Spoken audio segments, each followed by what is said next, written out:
And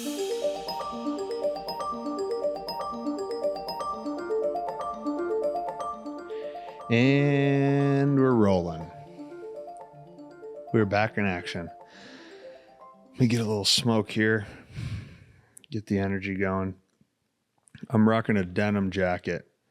I wasn't able to pull this off until my mid-30s. I also I'm not sure when the denim jacket became, it has to be a thing from in the 20th century, maybe towards the end of the 20th century. I'd love to get your guys' insight on a little bit of when the denim jacket became popular, because what's interesting about it is I absolutely love wearing it and rocking it, but I wasn't able to feel as if I was capable of pulling it off. And I got this for free, as a matter of fact. And that was the entire reason why I got it, is because the only way I felt like I would ever wear a denim jacket is if I never thought I would wear one. But then I had an opportunity to have one for free. And so I got sized. It's sized to me, which is awesome. Cool to say as well. And I went with it because I had an opportunity through, who is this, Levi? Yeah, Levi's. And I had an opportunity to have a fitting jeans, which we had the place I was working had. We would have this yearly. We'd be able to have jeans fitted to us. And I love those jeans. I wear them both years I was there. The beautiful setup. But then this specific past year, for whatever reason, they had the option for a denim jacket as well. And it was also under the category of free.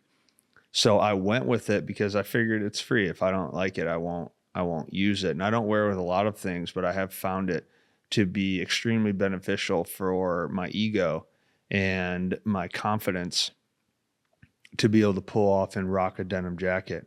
So one of the things that I'm curious about is, how do things come back into style, right? Is the denim jacket currently in style? I'm not sure. It feels like it's in style. I feel like it feels like something I should be wearing. But why is it that for years previous to this, I didn't feel like it's something that would be in style? I mean, I feel like I would have wore this to a college party years ago as like a Halloween costume or a joke. Now I'm wearing it because I'm wearing it on podcasts and shows because it feels comfortable and swaggy to a degree. But why do we have trends that we experience in the world? Why is it, for what keeps coming to mind is the name of people. It seemed like when I was growing up, the name was Michael. That tended to seem as if that was the popular name. And Christopher, Michael. These names were really popular growing up. Now I don't hear those in the current landscape of people who are currently being born. Even as I'm thinking about names of my friends' children, and I'm kind of in that age where a lot of my friends are having kids, and I'm preparing to have a kid and naming a kid.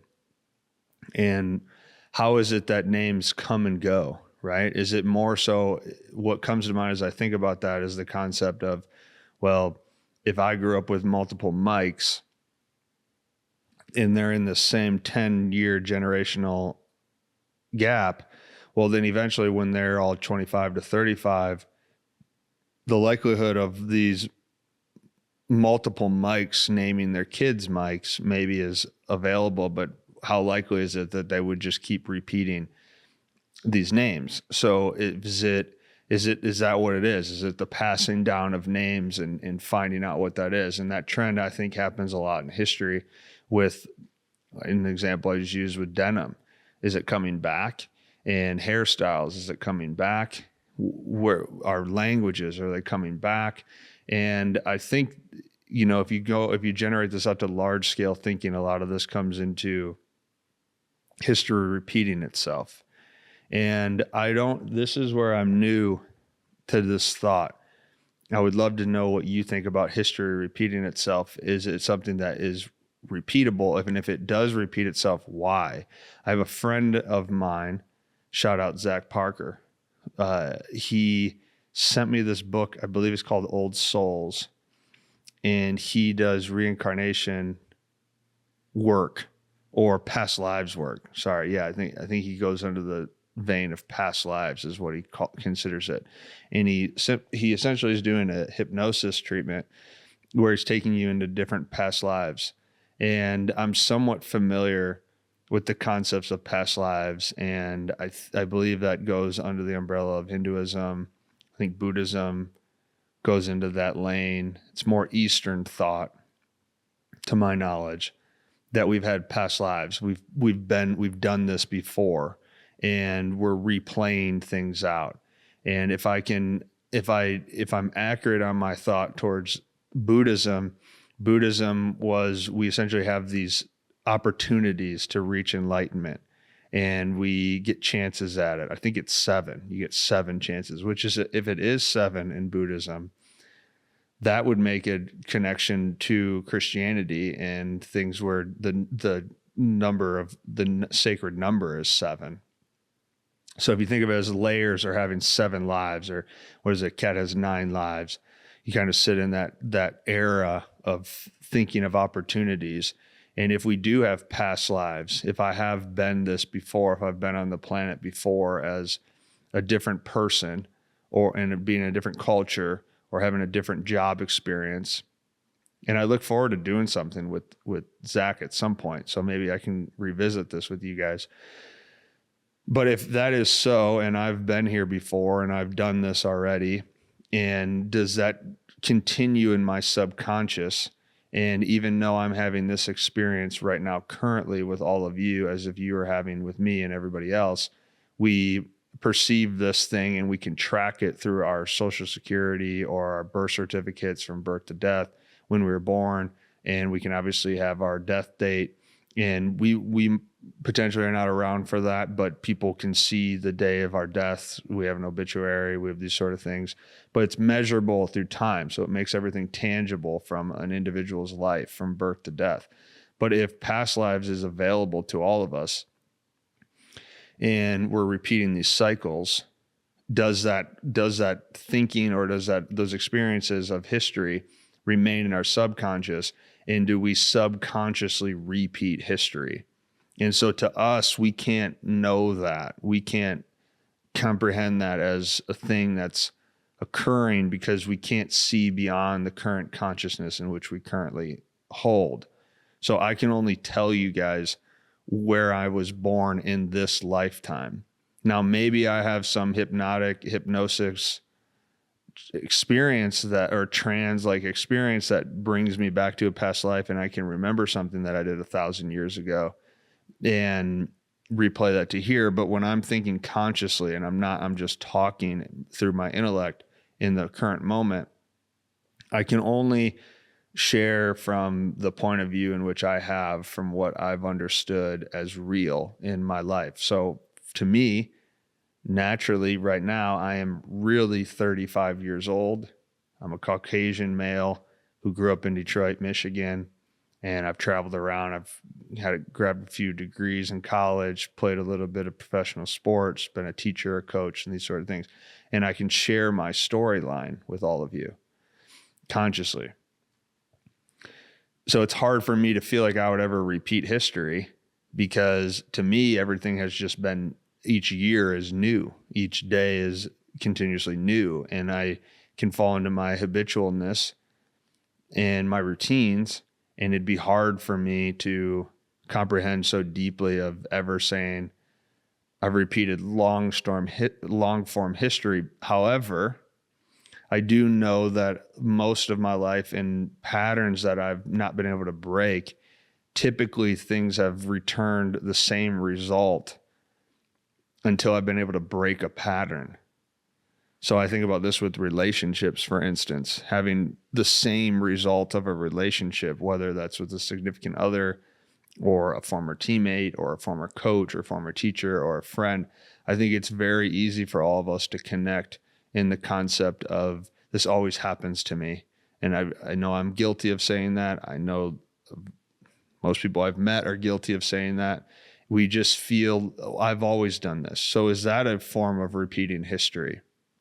And do we do that at a micro scale and a macro scale? Is that a form of a current real-time past lives? I did this in my past life, metaphorically being when I was an adolescent or a teenager or a child. And I did this in that life. We could see that as lives and forms of lives. I'm not deep into the book Old Souls, so I'm not in a position where I feel comfortable enough talking about it, and I have not understood it or digested it to the level in which I intend to. And I haven't done many personal practices to discover past lives that would go beyond what I can materially perceive from when I was born to being 35. But I can understand the history and how we write out history and how we log and document time. And it's similar to the current landscape of America and the Western civilization, which is in comparison to the Roman Empire, and how the Roman Empire essentially roamed and dominated for X amount of years, and their demise and the end of their culture that's came to, I guess we could chalk it up to a mass amount of immaturity, a bunch of surface level thinking. It was very materialism. It was very much about the glitter, if you will. It was about how do you get famous or seen, and it became very corrupt. Power, greed, like I said, corruption seems like that's the most accurate word to probably use. And then you could kind of correlate that to current situations and problems in the 21st century.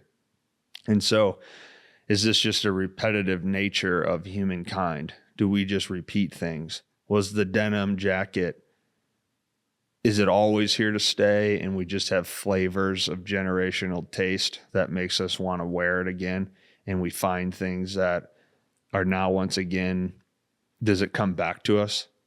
And that's a cool thing to think about. I think it's a cool thing to think about. Let's dive into the question of the day. So first of all, I really am grateful for the questions. I know I've said this on previous shows, but you guys keep bringing more questions, and from new perspectives, and new people are just adding into there. And it gets so exciting when you log in and document a chain of questions that you know you're going to answer. I know that I said earlier a couple of shows ago that I like answering them off the top of my head. I think a lot of that comes from a show I used to do years ago called Coffee Buzz Friday. They were the most genuine questions that the spirit animal, the otter, Nolan Johnson, would ask. And he would ask those off the top, and we'd have the structure of time to answer them, right? And I used to love that because you didn't know what was going to happen.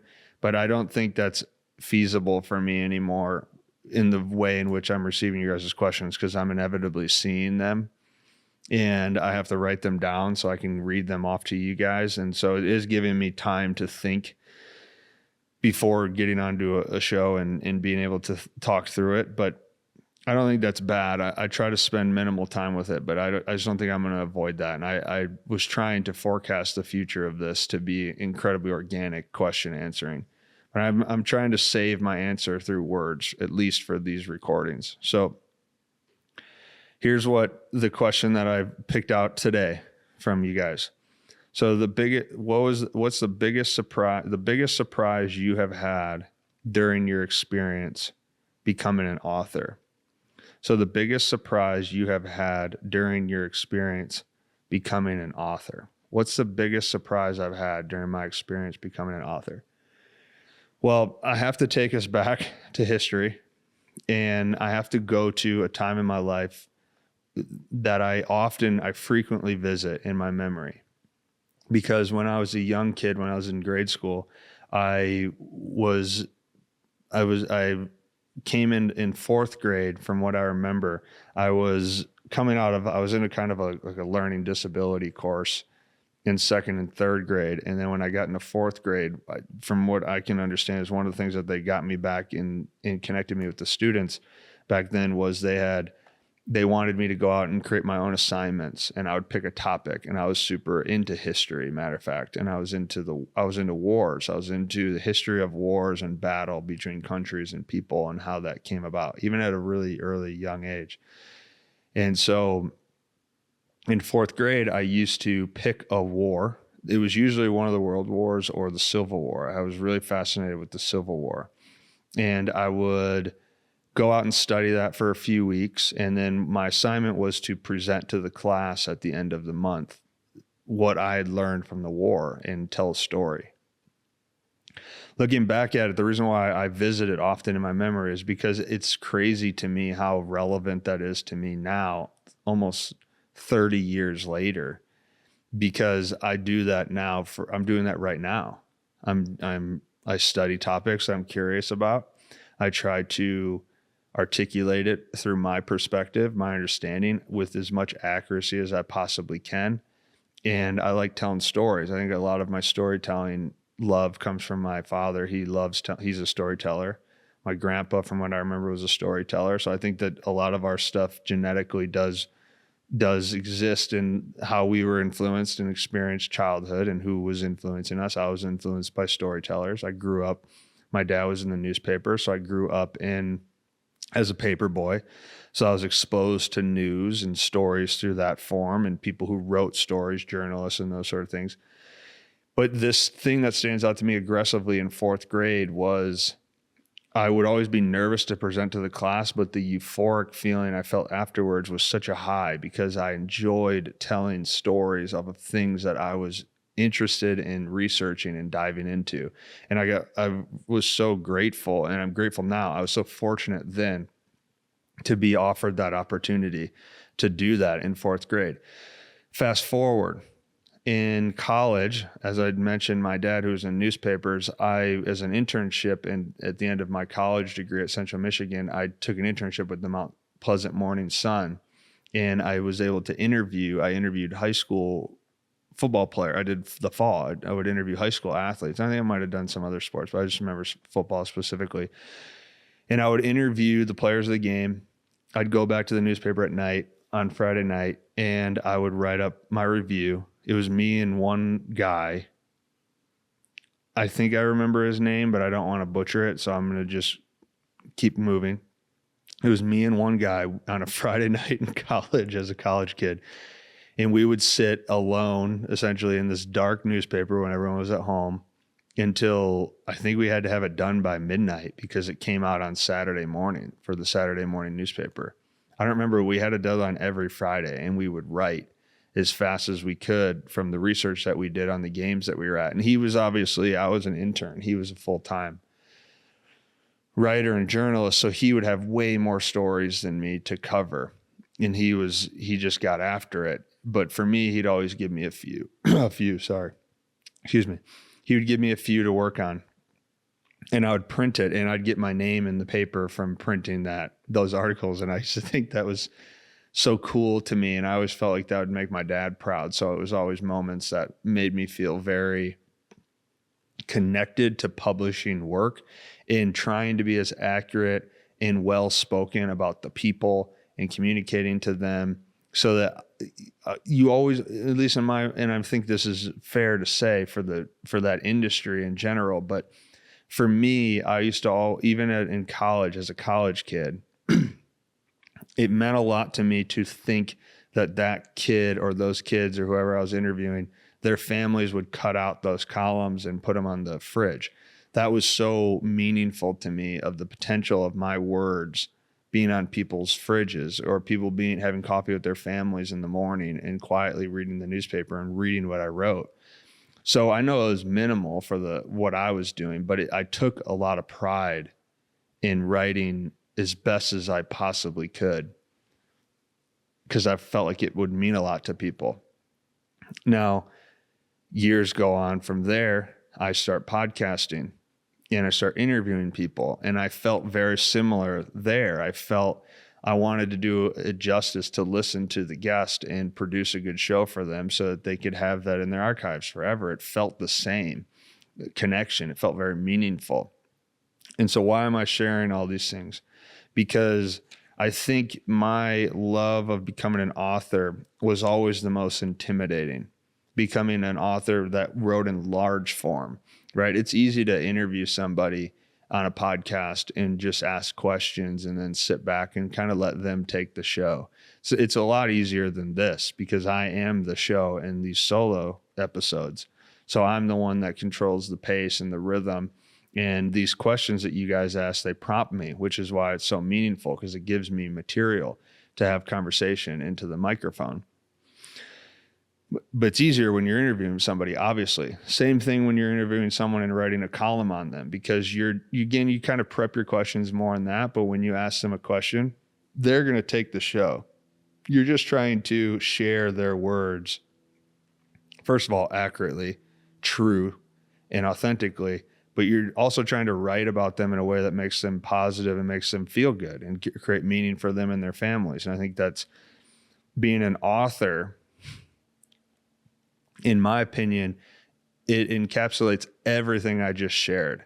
It encapsulates when I was a young kid and I wanted to deliver a really profound, entertaining story for my classmates, because I wanted them to enjoy history as much as I did. And so the way in which I felt like I could create that enjoyment for them was by telling them accurate information. I felt like I needed to be engaging. I've always found, even at a young age, that people find humor that keeps their attention. So I wanted to have humor in stories. Obviously, I told you I grew up in a family of storytellers, so I feel like I had good influences of people who taught me how to tell stories and have punchlines and know when to pause and read the room, which is incredibly important. My dad talked about that a lot and still will. And being an author, it's hard. It took me a long time to be an author out of fear, I would say, because you spend a lot of time concerned on what people are going to think, because you don't have as much of the person that you're interviewing to hold most of the material. As I was saying, when you do a podcast and you interview somebody, they largely the hope, and the reason why people are watching that is because they're going to bring most of the material. So you just need to keep feeding them. When you're writing a journal on somebody else, or you're interviewing somebody else, it's for them. It's about them. And when you're writing a book and you're being an author, I think you still have shades of that in your work, absolutely, as far as research and things that you gather in stories. And in my first book, I referenced tons of people's work. So their work is definitely using and taking up a lot of the material in that first book. And even in the second book, I read about history a lot and stories that have been told. So I'm using the world's material. But a lot of it still, at the end of the day, has your name on the front of the book. And that's going to go in people's homes and in bookstores and libraries with your name on it. So I think that it's hard not to attach an ego that is mixed in duality, and the duality side of insecurity and nervousness and fear, I think, can hold you back a lot. What is there a time frame on what holds people back a lot? I don't know if there's an answer to that. If I were to say I didn't start writing books until my 30s, is that considered a significant amount of time of being held underneath fear? I don't think so. I was doing a lot of other things in my life that wasn't allowing me the headspace to write a book. But the reason why I'm saying all these things is because the start of this question is, what's the biggest surprise you had during your experience becoming an author? And I think the biggest surprise I had becoming an author is that everything I just mentioned doesn't really exist. I think at the end of the day, becoming an author, it ends up becoming so fulfilling, similar to what it felt like when I was in the 4th grade, because you share your art as true as you possibly can from a state of vulnerability with the world. And what you find is that the world admires that, and they give love back to you because they feel your love in their hands. It's true art. And I know that this last book I just wrote, Without Words, that book has felt so fulfilling to have it be in people's hands, and to deliver that to people personally is an incredible feeling. And to have people write you emails and messages or send you text messages I'm without words explaining it. And I just had a text message from a really close friend today who just bought the book, and he sent me a picture of it. And so I think the biggest surprise of becoming that is that you don't realize how how impactful that is for your own psyche to make art for the sole responsibility of making art as authentically and true as you can. And you think so much beforehand that it's all about you. You think that your name on it, and that's where all this fear comes from. But then when you publish a few of them or you get them some out there, not sure, you get some people who don't like your work. And I think that taking that feedback is fine. And there's nothing wrong with that. I think the point I'm going towards is you realize it's really not that big of a deal. It's really not as big as you built it up to be beforehand, because of so much insecurity that exists in our brains to feel loved and welcomed and brought in. And I think it gives us such resistance that we typically don't do the things that we want to do. So the biggest surprise for me was realizing that, and realizing that at the end of the day, I don't want to say I don't care, because that's not an accurate statement. But below that statement, I don't care what the world thinks about my book is that a good sentence or not? It's more of the fact that I put my heart and soul into something, and the world typically returns back to you love because it's art. And that is a surprise, because if I beforehand, if I would have known that it's not as big as you think, a big a deal as you think it is, I would have written probably more books by now. But I spent my whole 20s intimidated to write a book because I was afraid that people would not like me or like my work, or I would be wrong, or I wouldn't have something accurate, which happens all the time. But I think that's part of the human experience, is experiencing that and making adjustments on your errors, trying to get better. And just, I think the whole point I'm going after, and I'll wrap up here. I think the whole point I'm going after is that the whole incentive or intention of becoming more of who you are is to try your best and put yourself out there and do things to the best of your ability, to where you feel you are at in the current moment. And writing a book, I think, is a really beautiful process of pulling the most you out of you. Does that book need to be published and have publishers and make any money? I don't think so at all. I don't think that would be what I'm trying to say at all. And I feel accurate enough to say that with confidence, based off of the hundreds of interviews I've done with people that have never made me any money.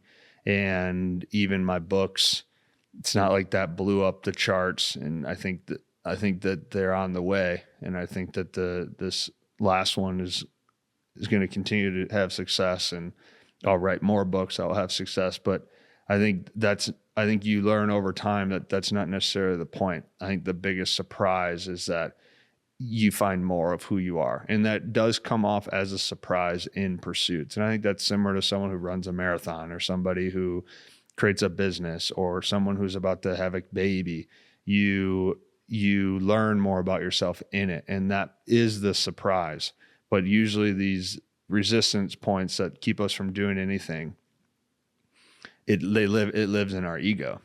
And so I hope that gets to the completion of that question. For me, writing books and publishing books and being an author has meant more for me about becoming more of me than any sale or anyone buying it or anything like that. I think that the biggest surprise is that it wasn't that big of a deal. It was just do it simply, produce, learn more about yourself, and that would mean the most. That would be enough. So there you go. You are enough. I'm enough. We are enough. We need to make art. We need to produce art. We need to get as close to who we are as we possibly can. Love you guys. Cheers.